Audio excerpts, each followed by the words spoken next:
warahmatullahi wabarakatuh. Halo teman-teman, bertemu lagi bersama saya di Ayu Amarwati.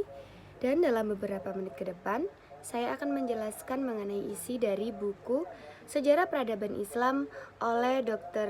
Randes Badri Yatim, MA. Dalam bab 1, dalam buku ini diterangkan tentang definisi peradaban Islam, yang mana secara bahasa, peradaban Islam diambil dari kata al-hadarah al-islamiyah, yang berartikan kebudayaan Islam. Kebudayaan Islam merupakan landasan dari peradaban Islam, sedangkan landasan kebudayaan adalah agama Islam itu sendiri. Kemudian di dalam bab 2 dijelaskan tentang riwayat hidup Nabi Muhammad SAW yang diawali penjelasan tentang keadaan Arab sebelum adanya Islam. Ketika Nabi Muhammad lahir, kota Mekah merupakan kota yang sangat penting dan terkenal di antara kota-kota Arab yang lainnya. Kota Mekah merupakan kota pusat keagamaan Arab. Ka'bah sebagai tempat peziarahan. Akan tetapi, masyarakat Mekah pra-Islam telah menyimpang dari ajaran tauhid Nabi Ibrahim.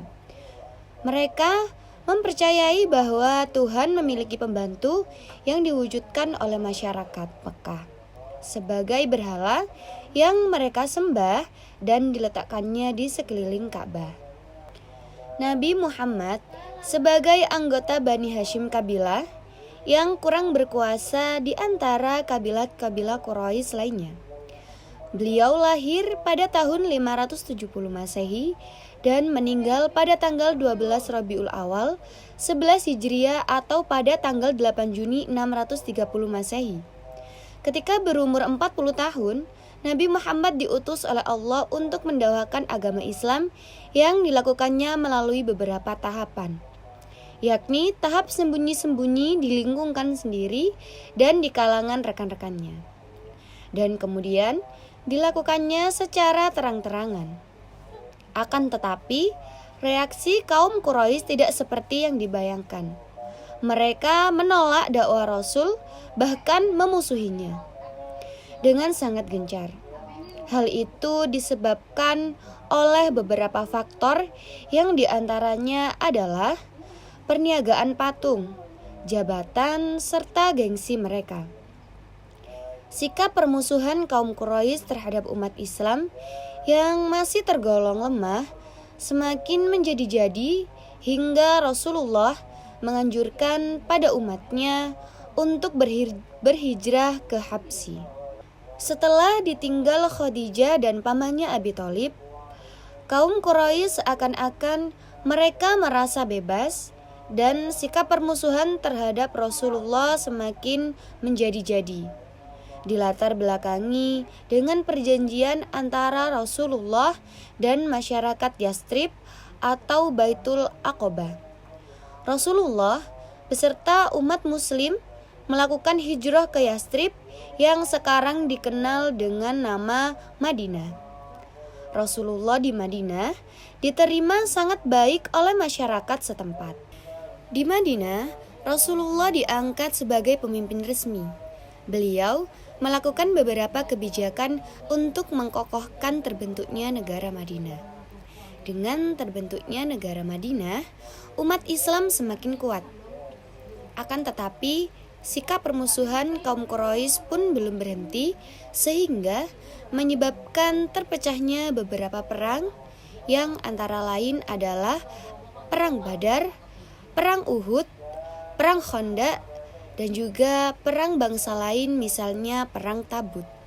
Setelah posisi umat Islam semakin kuat dan telah mapan, umat Islam melakukan ibadah haji pada tahun 6 Hijriah. Akan tetapi tertahan dengan perjanjian Hudaybiyah yang menguntungkan pihak muslim. Akan tetapi perjanjian tersebut dihianati oleh pihak kafir Quraisy hingga akhir pada tahun 9 Hijriah terjadilah Fathul Makkah dengan damai dan diikuti dengan sikap tunduk dari kabilah-kabilah Arab yang lainnya. Pada tahun 10 Hijriah, Rasulullah melakukan haji wada dan akhirnya beliau wafat pada tanggal 12 Rabiul Awal 11 Hijriah.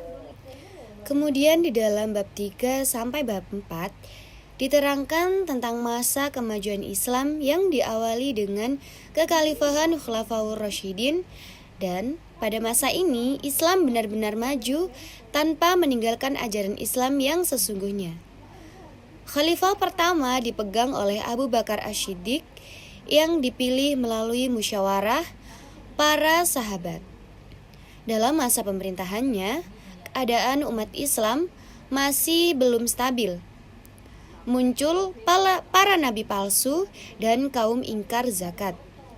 Beliau memerangi mereka dan mendapatkan kekokohan dalam pemerintahannya, dan dilanjutkan dengan perluasan wilayah keluar Arab.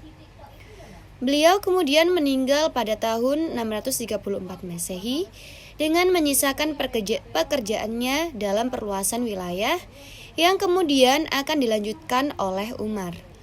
Pada zaman Abu Bakar, dilakukannya pengumpulan teks Al-Quran atas prakarsa Umar untuk menyikapi kekhawatiran akan hilangnya Al-Quran yang disebabkan oleh banyaknya para hafizin yang gugur di medan perang.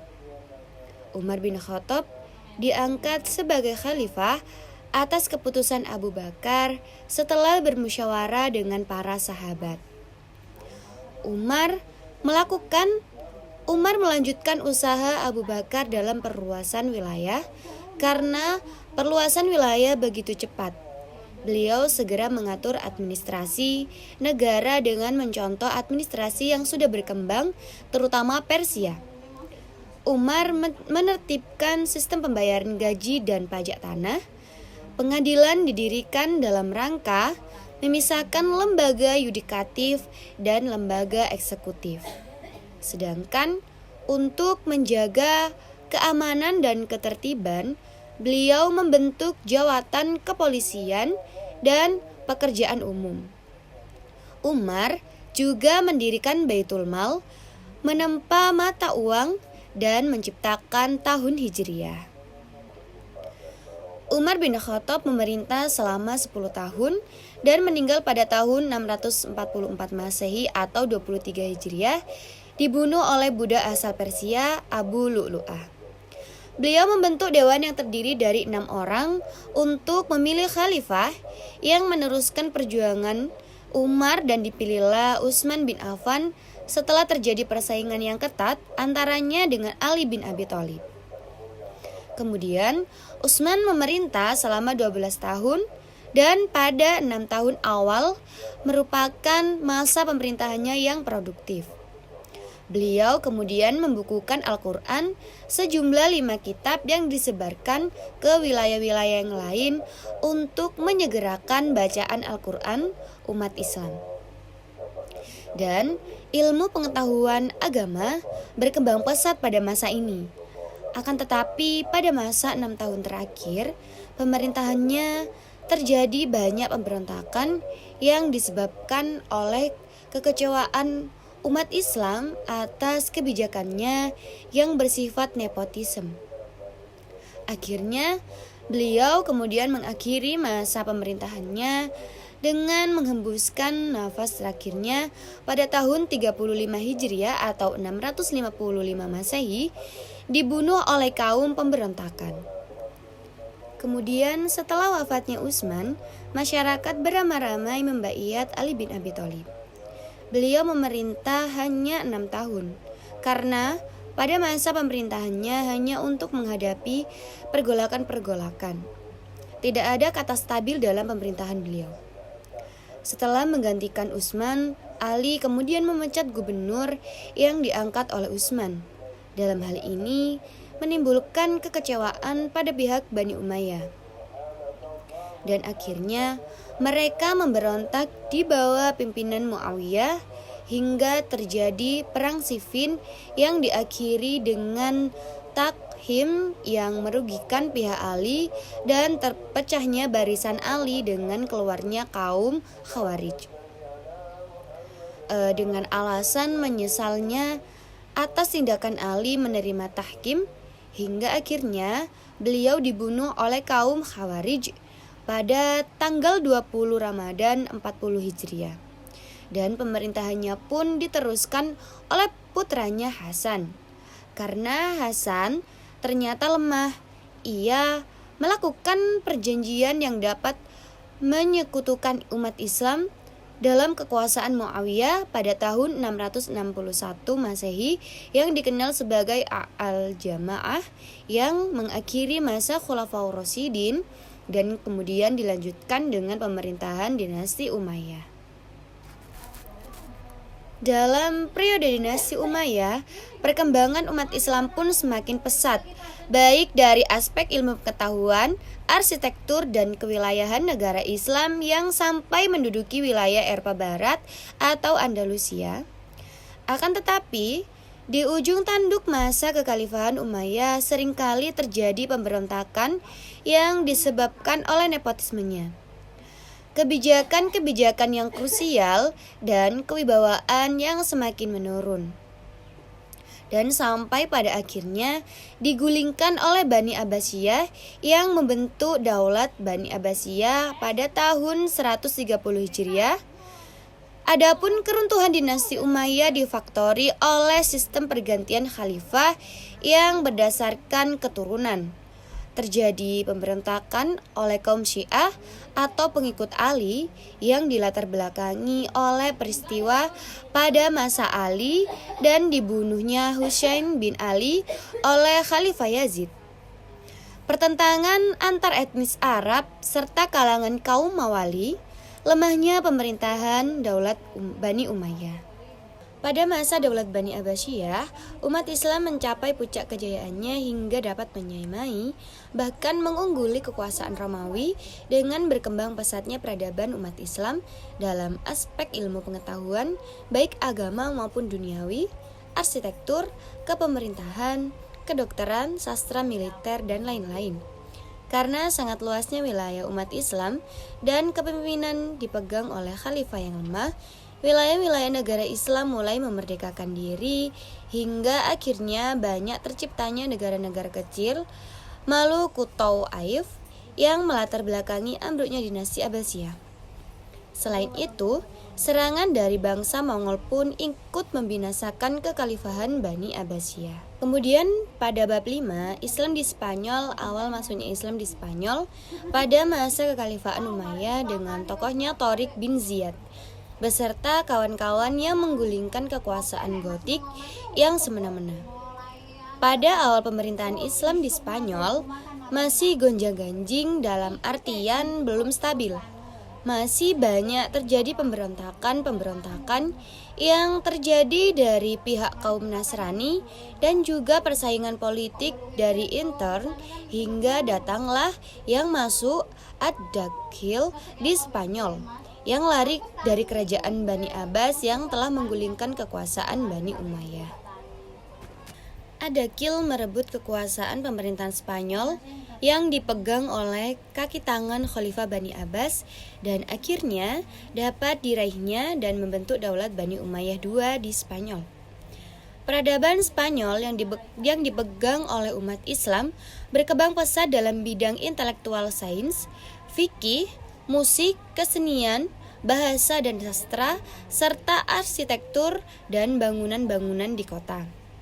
Kemajuan tersebut mempengaruhi peradaban bangsa Eropa hingga terjadinya Renaissance di Eropa. Di Cordova didirikan Universitas Cordova, perpustakaan-perpustakaan banyak dibangun, dan masyarakat hidup sejahtera. Seperti halnya manusia, akhirnya kekuasaan umat Islam di Spanyol mulai melemah, disebabkan oleh konflik antara Islam dan Kristen. Tidak ada ideologi pemersatu, Pada bab kesulitan 6, ekonomi, tidak jelasnya sistem peralihan kekuasaan, hingga akhirnya dapat ditaklukkan oleh Raja Frederick dan Ratu Elizabeth. Pada bab 5 dijelaskan masa kemunduran Islam. Setelah Khalifah Abbasiyah di Baghdad runtuh akibat serangan tentara Mongol, kekuatan politik Islam mengalami kemunduran secara drastis. Wilayah kekuasaannya tercabik-cabik dalam beberapa kerajaan kecil yang satu sama lain bahkan saling memerangi. Beberapa peninggalan kebudayaan dan peradaban Islam banyak yang hancur akibat dari serangan Mongol. Namun, kemalangan tidak terhenti sampai di situ saja. Serangan Timur Leng berperan dalam penghancuran pusat-pusat kekuasaan Islam dan umat Islam berusaha dengan tertatih-tatih untuk bangkit kembali. Kemudian pada bab 7 sampai bab 8 ada masa 3 kerajaan besar, yaitu Kerajaan Utsmani, Safawi, dan Mughal. Setelah kejatuhan Daulat Bani Abbasiyah, umat Islam berusaha untuk bangkit dari tidur selama 1,5 abatan, dan pada masa ini kekuatan dan kemajuan umat Islam masih dapat dirasakan. Perkembangan peradaban pun terus meningkat. Kerajaan Utsmani didirikan Utsman I yang menyatakan merdeka dari pemerintahan Turki Seljuk setelah kematian Sultan Alauddin II. Ia menaklukkan wilayah sekitarnya setapak demi setapak dan diteruskan perjuangannya oleh penerusnya. Ketika masa Murad I, ia memantapkan keamanan dalam negeri dan melakukan perluasan ke arah barat. Dan ekspansi kerajaan Turki sempat berhenti beberapa saat dikarenakan serangan tentara Mongol di bawah kepemimpinan Timur Leng yang menewaskan Sultan Bayazid beserta putranya dalam tawanan tahun 1430 Masehi. Kejadian ini memicu kegoncangan di wilayah Turki Utsmani. Banyak wilayah yang ingin memerdekakan diri, akan tetapi dapat disatukan kembali oleh Sultan Muhammad I. Setelah kematian Timur Leng yang berakibat terpecah belahnya mereka, dimanfaatkan oleh penguasa Turki Utsmani dari cengkeraman Mongol. Puncak kemajuan dicapai pada masa Muhammad II. Beliau dapat menaklukkan Bizantium sehingga melancarkan ekspansi kerajaan Turki ke wilayah Eropa. Adapun kemajuan peradabannya terjadi dalam bidang militer, ilmu pengetahuan dan teknologi, serta agama, hingga akhirnya mengalami kemunduran, akan tetapi masih dipandang oleh Eropa. Kemunduran kerajaan Turki Utsmani dilatar belakangi dengan wilayah kekuasaan yang sangat luas yang berusaha untuk melepaskan diri dari pemerintahan pusat. Heterogenitas penduduk, kelemahan penguasa, budaya pungli, pemberontakan negara jenisari, merosotnya ekonomi, dan terjadinya stagnasi dalam lapangan ilmu dan teknologi. Dan akhirnya Turki Utsmani hancur setelah kekalahannya dalam Perang Dunia I dan kekuasaan Sultan direbut oleh Mustafa Kemal Pasha yang membentuk Turki sebagai negara yang sekuler. Kerajaan Safawi berasal dari Thariqat Syiah yang didirikan oleh Syafi ad-Din, yang mana lama-kelamaan pengikut dari thariqat ini bersikap fanatik dan menolak semua mazhab di luar Syiah. Keterlibatan thariqah ini dalam bidang politik mewujud konkret pada masa kepemimpinan Junaid pada tahun 1447 sampai 1460 Masehi. Perluasan kegiatan politik pada kegiatan keagamaan ini menimbulkan konflik dengan Khaln Koyunlu, dan Junaid mengalami kekalahan dan diasingkan. Dalam pengasingan, ia menghimpun kekuatan dan melakukan koalisi dengan Uzun Hasan dan menikahkan putranya dengan putri Uzun Hasan. Dari pernikahan itu lahirlah Ismail sebagai pendiri dan raja pertama kerajaan Safawi. Di bawah pimpinan Ismail, pasukan Qizilbash menyerang dan mengalahkan Akyonlu dan merebut wilayah-wilayahnya hingga seluruh Persia dan bagian timur Bulan Sabit subur di bawah kekuasaannya. Ambisinya yang tak terbendung menguasainya untuk menaklukkan Turki Utsmani, akan tetapi mereka mengalami kekalahan dan Raja Ismail mengalami depresi yang berdampak buruk pada stabilitas kerajaan. Baru pada masa Raja kelima, Raja Abbas I mampu mengendalikan stabilitas negaranya dengan cara menghilangkan dominasi tentara Qizilbash dan membentuk pasukan baru yang terdiri dari budak bidak, mengadakan perjanjian dengan Turki Utsmani. Kemudian usaha tersebut berhasil dan membawa kerajaan Safawi pada masa puncak kejayaannya. Pemerintahan setelah Abbas I membawa kerajaan Safawi mengalami kemunduran. Hal ini disebabkan karena konflik yang berkepanjangan dengan Turki Utsmani. Dekadensi moral yang melanda sebagian para pemimpin kerajaan Safawi dan kemerosotan semangat berperang pada tentara militer. Kerajaan Mughal kemudian didirikan oleh Babur, salah satu cucu dari Timur Leng. Ia berambisi untuk menaklukkan Samarkand sebagai kota terpenting di Asia Tengah pada masa itu. Awalnya ia mengalami kekalahan dan berkat bantuan dari kerajaan Safawi, ia mampu menguasainya yang kemudian diteruskan ke arah India dan berdirilah kerajaan Mughal. Kerajaan ini mengalami puncak kejayaan pada masa pemerintahan Akbar yang dapat meredam dari pemberontakan serta merebut wilayah-wilayah lainnya. Ia menerapkan toleransi universal untuk kestabilan politik. Adapun kemajuan ini dapat dipertahankan oleh 3 raja sesudahnya, sedangkan raja setelah itu merupakan raja yang lemah dan membawa kerajaan Mughal di ambang kehancuran.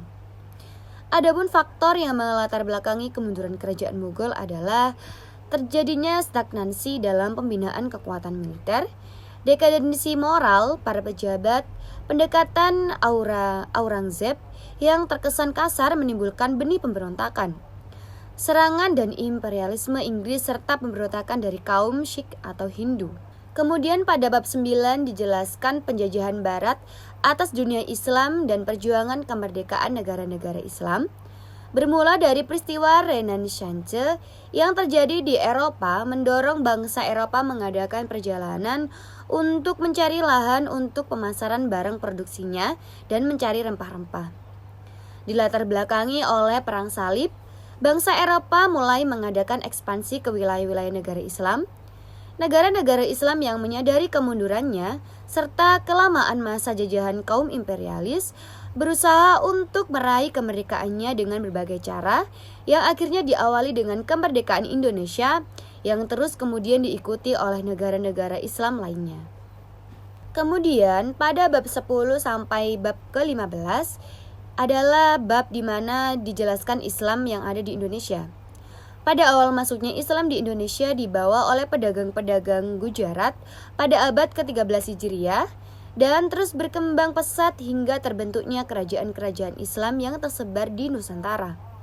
Akan tetapi, perkembangan Islam di Indonesia sempat terganggu oleh masuknya kolonial Eropa baik dari Portugis, Inggris dan akhirnya Belanda yang mampu menjajah Indonesia selama kurang lebih 3,5 abad.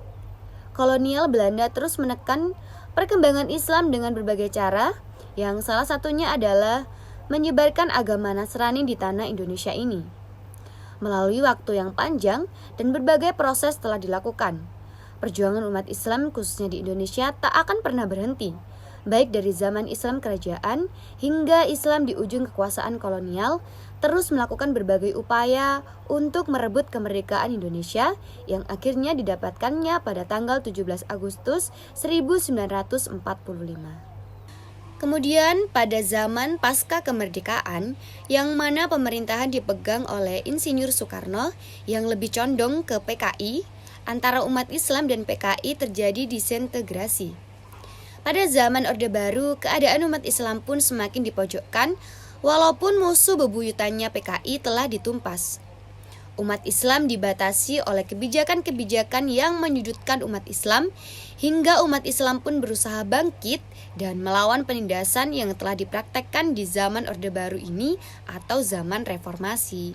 Nah, baik teman-teman, itu tadi adalah penjelasan mengenai isi dari buku Sejarah Peradaban Islam yang ditulis oleh Dr. Andes Badriyatim, MA. Buku ini dimana menjelaskan dari mulainya riwayat hidup Nabi Muhammad hingga pada peradaban Islam di Indonesia. Semoga resum tadi bermanfaat bagi teman-teman dan bisa membantu teman-teman untuk mengetahui sejarah peradaban Islam. Semoga bisa bermanfaat dan kurang lebihnya mohon maaf dan saya tutup. Wassalamualaikum warahmatullahi wabarakatuh.